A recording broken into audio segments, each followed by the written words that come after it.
All right, well, drought conditions are at 25-year highs. This is across parts of the South. More than 67% of Florida is under extreme drought conditions, and this has led to enhanced fire threats and behavior there across the Sunshine State. But late week rain is going to help bring some much needed relief to some of these drought stricken areas across the south and southeast. And we want to talk about some of the relief here. Visible satellite, and I know it's tough to tell, but at this hour, we'll wait for a little more sun to come up. But notice what's here, just south of I-75.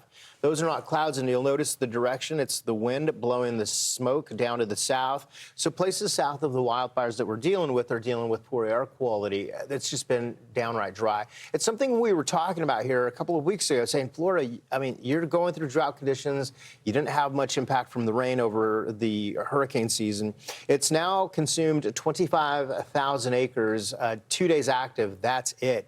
Zero containment, and what they'll want to do eventually is just kind of get around it. Of course, this is marsh. You're talking about portions of Gator Alley, but we have active wildfires up and down a good chunk of the state of Florida, into portions of southern Georgia as well. So these are fires that are greater than 100 acres. So it's not just the smaller fires. And when you get a small fire in these types of conditions, if the winds are right, you know this is going to explode. Well above average as far as the fire potential for the state of Florida. We haven't had a whole lot, again, in the way of rain. 98% of the state in drought. This is the latest information, and we get these updates from the Drought Monitor every Thursday about 8 o'clock in the morning, but they stop taking information at 8 o'clock on Tuesday. So today what they're doing is compiling all the information, and they'll give us the new report to come out tomorrow. A drought outlook through the rest of April. You look at all of this brown, it's likely going to persist, the drought. Orlando and places near Orlando could see developing drought there. Here comes this area of low pressure that will give us some much needed rain for the state, and this does include not only the southeast but Florida.